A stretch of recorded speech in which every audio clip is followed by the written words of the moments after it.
Okay. Chris Popper here in Bangor, and I'm joined by, well, left to right in my screen, Tammy Underwood who's the nurse at MDI High School, Melissa, who is the nurse at Connor's Emerson School, Dr. Marc Gousse, the AOS91 superintendent, and then Rhonda Fortin, who is the principal at Pemetic in Southwest Harbor.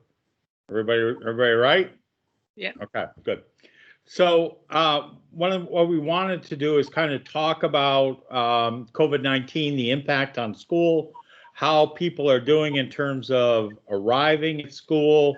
And I guess, there is a little bit of a concern right now with the increase in cases throughout the state. Hancock County today, 2 cases, but to our west, to our east, in Washington County, was just designated yellow. Cumberland County is a mess down in southern Maine, and Waldo County also yellow as well. So, Tammy, we'll start with you. What are you needing kids to do, or kind of describe the process in terms of start with a checklist from the minute that they wake up to they arrive at school?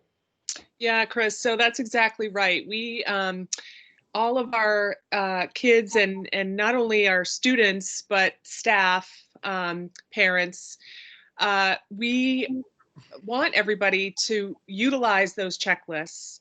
And like you said, when they get up in the morning, just check themselves, are they feeling well? Do they have any of the symptoms?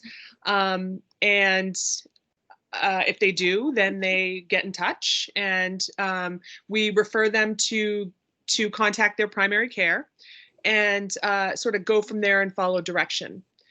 And then from then on, basically staying at home until they're better. So let me just interrupt. When you're talking about, and I know that people are saying, all right, well, I woke up, I have a scratchy throat, I've got a little bit of a congestion. What is that by itself a trigger, or is it that with a fever? I mean, I know the fever is the big thing, but I mean, talk about how many symptoms you need to have, because we don't want to be Chicken Little and the sky's falling, but we also want to be careful and keep the community safe. Right. So as you said, fever's a big one. That's one of the more common symptoms. On the other side are sort of the lesser common symptoms. If you have 2 of the lesser common symptoms, we would expect that you would stay home. Okay. And that you would contact their primary care provider. I think Melissa said very well with a few minutes ago that we have a super low threshold for sending kids home and keeping kids home this year. Something as little as a scratchy throat. We don't want you to come. We want you to stay home, and we want you to watch it. Make sure that you're not going to develop any additional symptoms, and contact your primary care provider. And actually, so far, people have been parents and students have really done a great job. Chris, can I just underscore one thing on that? Sure. And I say this in the most positive way possible. Our employees and our students, for that matter, many of them historically will fight through these colds or these symptoms and come to school. And that is completely the antithesis, the opposite of what we want people doing. And I say that because, they would work through it, they'd bowl through it, I'm going to fight through it, I'm going to be there. We can't have that. That's a risk for themselves and others. The right thing to do, if you have any symptoms at all, is to stay home. And that's going to keep people safe. And that's, again, something that hasn't been the norm. And so we've just got to retool the way we think on that. That's the right thing to do, staying home. Right. I was going to say that when my kids were little, if unless you were puking, you were going to school. You know, I mean, what do you mean you've got a headache? What do you mean you have a scratchy throat? You can go to school, but that's all changed this year. Melissa, if someone does have a symptom and they stay home, it doesn't necessarily mean that they need to contact their primary care physician. It waits, what do they call, watchful waiting, or keeping an eye on everything for a day and see if it develops into something more. You just don't have to all of a sudden call and get a COVID test. Correct. That's correct. One of the things that we have been doing here, though, we do say touch base with your primary care. They may say continue to watch for 24 more hours and then make a decision on additional testing or if they need to be seen. But we do want them to at least be touching base with their primary care. And, you know, some people may have a little bit of an allergy that, you know, within 24 hours, they take some allergy medication, they're feeling better. We have documentation that they have allergies. You know, their doctor can easily say, go back to school. But we are really communicating a lot with primary care providers, a lot more than we ever have in years past. And, you know, one of the things we say here at Connors Emerson, when in doubt, please keep them out. So parents have been wonderful. They touch base with me about their own kiddos. I get emails in the evenings or first thing in the morning. Out of an abundance of caution, they know that terminology so well. Right. So people have been doing a great job and actually probably keeping kids home even more than they would have ever done in the past. And that's what we want them to continue to do. And Rhonda, I mean, with the remote technology that's happening right now, if someone stays home for a day, it's not as if, oh my gosh, you're going to stay home and watch cartoons today, or you're going to have a free day, so to speak. I mean, they can use whatever the technology platform that you're in and join the classroom. Is correct? In some classes, yes. And then also there are a lot of computer programs out there that students can still maintain their skills and stay up to speed on what's happening in the class. So it's not like the old days where it was, you know, nothing school-wise happened. They are able to access some schoolwork and communicate with their teacher through email or Seesaw. And I know that's Melissa, you talked about that. I mean, the communication is what really is going to be important this year. Whether, you know, you're keeping your child home because they're not feeling totally up to speed or whatever. I mean, you all need to know why someone is staying home. Mm-hmm. Exactly.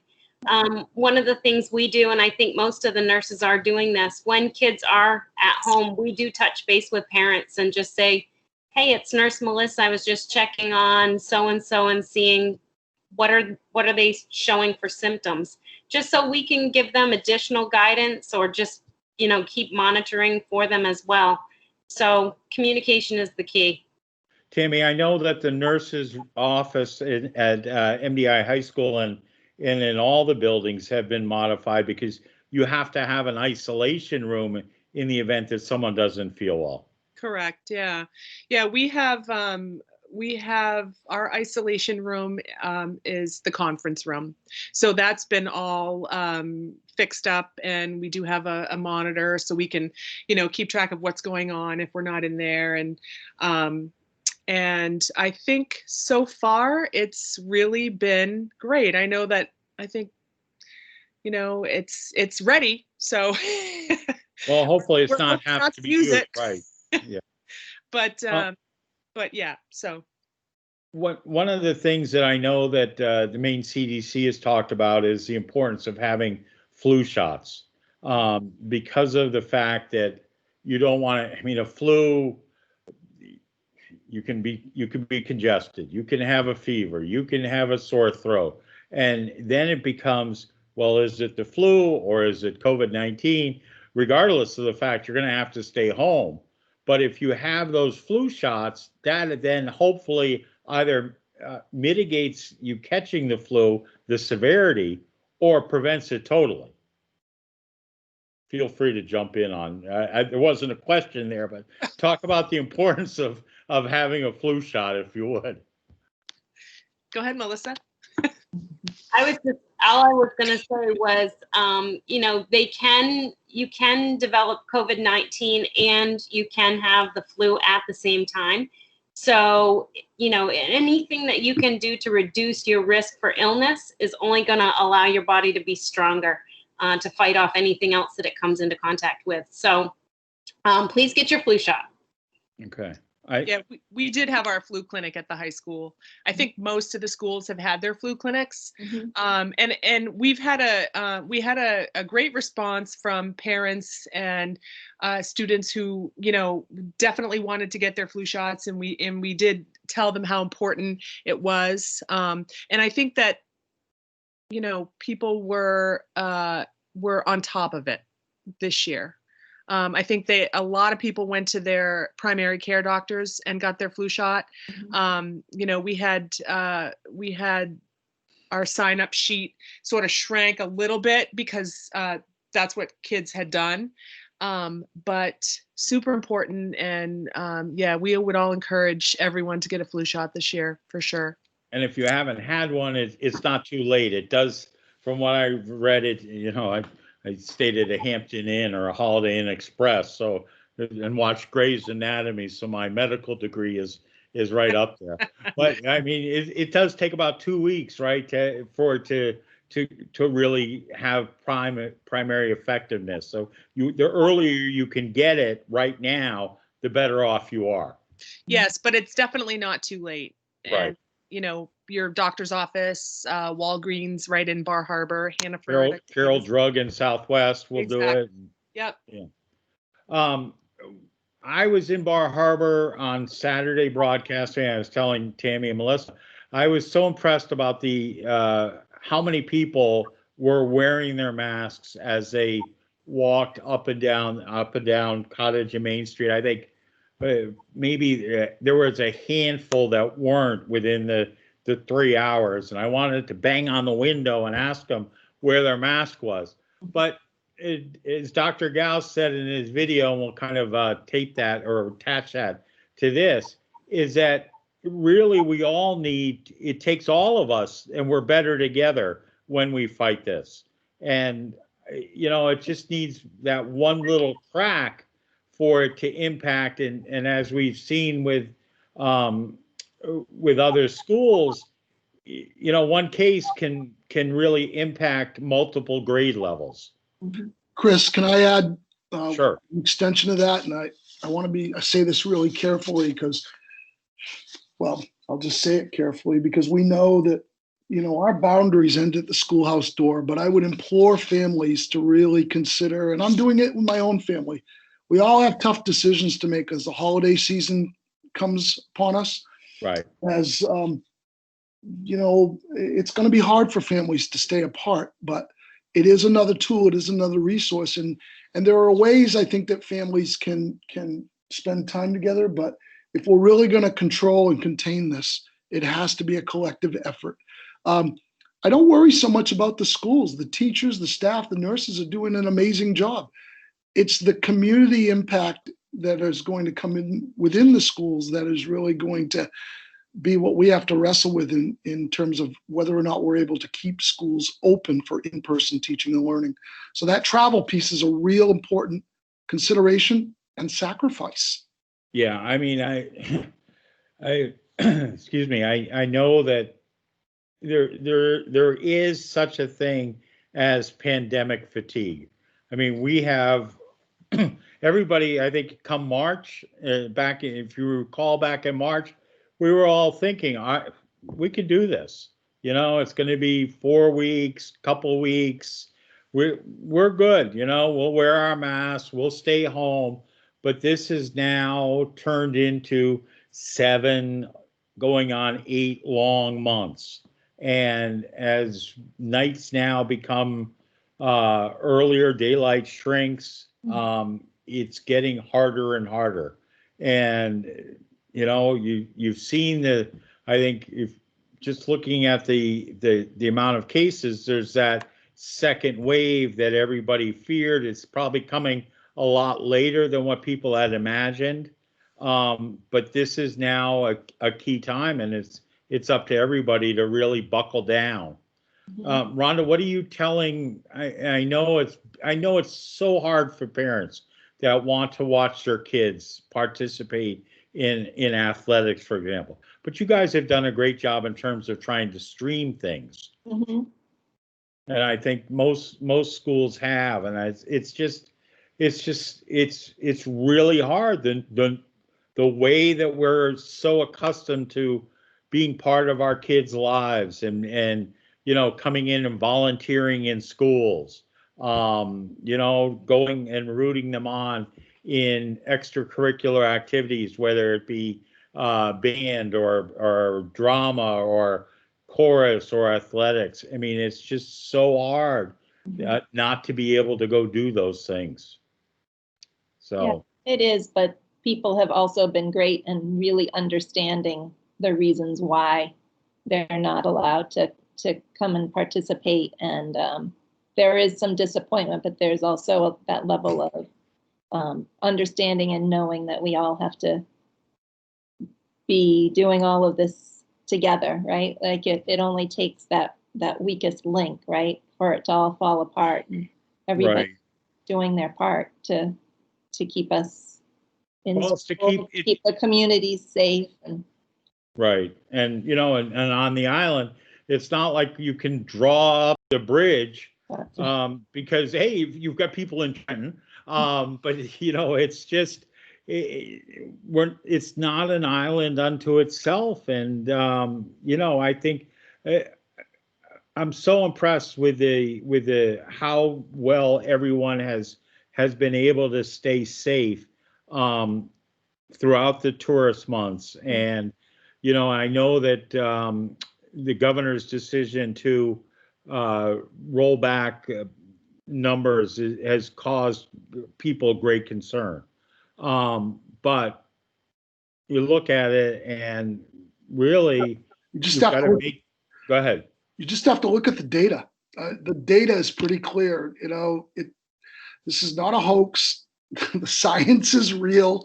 At the end of the day, the facts are indisputable if you look at the numbers. And this is not a political thing. It's just look at it from a healthcare perspective. Mm-hmm. People are getting sick.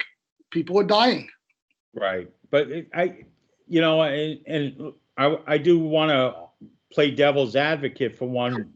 I mean, Maine is a huge state, and never has there really been a case of more so than with dealing with COVID-19 of the two Maines. I mean, when you look at Portland, you look at Kennebec, I mean, yes, now there are some of that, the Somerset, but I mean, the majority of the cases were in southern Maine.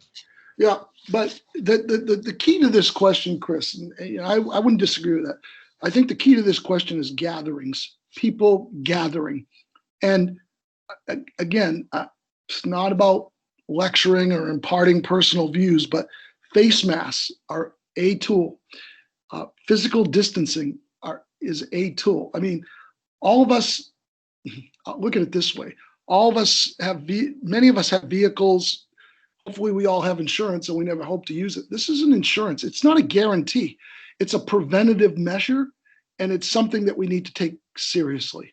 Well, I agree 100% with you. I mean, whether or not people will agree or the proximity, the density, all of that, the fact of the matter is this is spread airborne.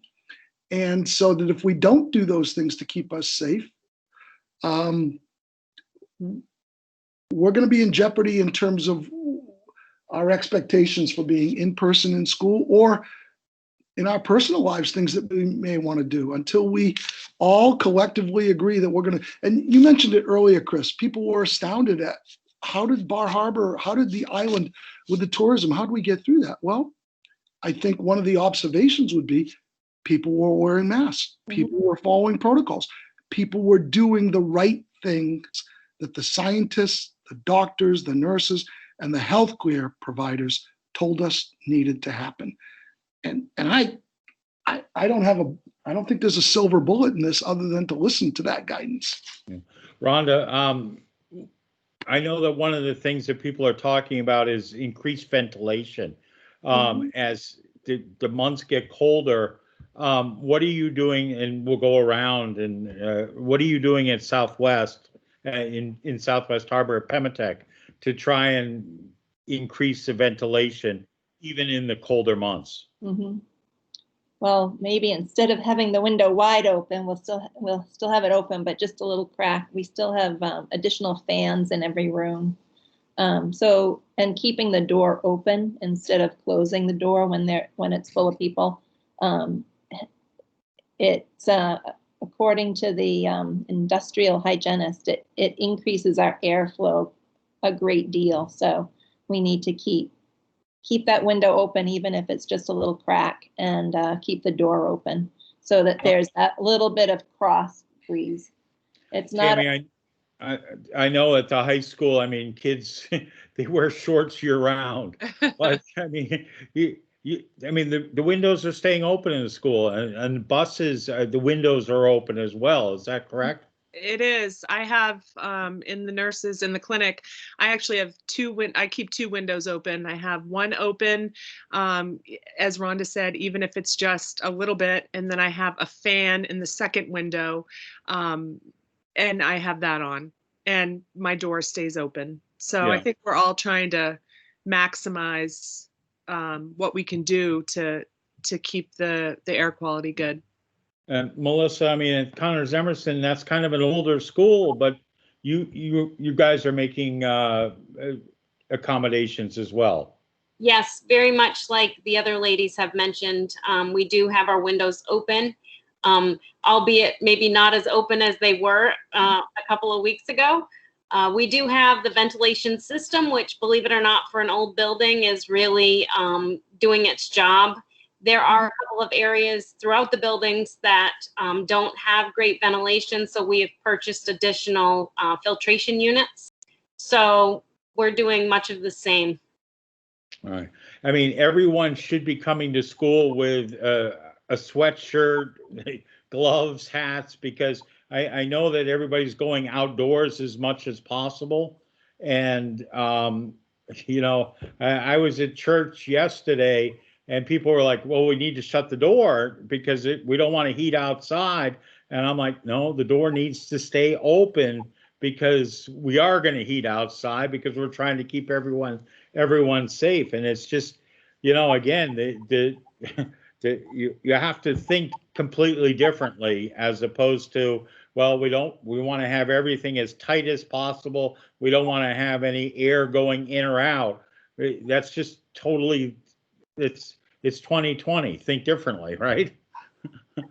And you do bring up a really great point. The nurse's office here at Connors Emerson has always been kind of a lending station. So we've always given out jackets and snow pants and boots and hats and mittens. Because of coronavirus and COVID-19, we're no longer able to have that back and forth lending. Right. So please, you know, for parents that may be listening or hear some of this, please be sure to send extra things to school because we are going to be outside as much as possible. And you can't share a mask, you can't share a hat, you can't share a jacket. Right. I mean, again, and I know we're all taught to share, but this is when you have to really think of yourself, think of the community, think and be greedy and not share. Right. Exactly. It goes against everything we've all been taught up until now. Exactly. All right. What have I missed? Tammy, any parting words that you want to? No, I just want to, I think you said something earlier, and I'm sort of the one who always says we can't forget about the emotional piece to this. It's big, and you know, I just want to make sure people are not only you know, keeping their bodies safe, but their minds.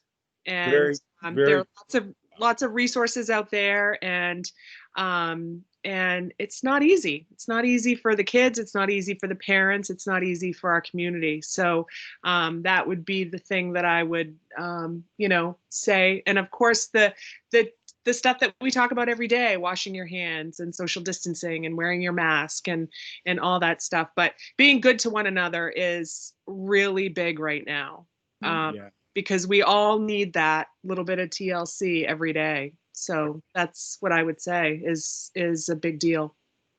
Which I also think it's important to continue to affirm people, give themselves a pat on the back, because our region, our county has done a really, really phenomenal job. And if we look at the data and we look at the numbers, it's because people have been doing the right things. So it's important to emphasize that, underscore it, and continue to do it. All right, Rhonda, anything that you want to add? No, just that, we learn more all the time. This is all ever evolving, right? And we'll keep shifting as we need to keep everyone safe. All right, excellent. Melissa, anything, parting words? The only thing I would say is if there's ever a question, I'm here to be, a help to anyone. So please reach out. Okay. I think I want to underscore what Tammy just said, because as we go into the darker months, the winter months, it's easy to fall into depression. It's easy to rely on chemical or alcohol or drug use. And sometimes words people don't remember, but words hurt just as much as physical violence does. I think if you are a student, if you are a parent, and you need to talk to someone, you got 4 individuals right here, but talk to your teacher, talk to your nurse, talk to your principal, talk to a police officer. We don't want you to be in danger. And if you know of someone who is in danger or in a bad situation, really, this is where you as a community member need to step up and let someone know, so that way things can be, measures can be taken to protect individuals, especially as we go into these winter months. I don't think anyone imagined back in March that we were going to still be dealing with this in October, November, December, but it's where we are, and we just have to, mask up, wash your hands, stay 6 feet apart, I never want to hear the word cohort or pod after 2020, but I think we will for a while. So, we just all need to do everything that we can to protect each other. All right, last chance. Any final words? No? Okay, good. I want to thank you all again. We'll post this up, but if you do need help, please reach out to your nurse. Please reach out to your teacher. Reach out to your building principal, so we can make sure that you get the help that you need. Thank you, Chris. Thanks, Chris.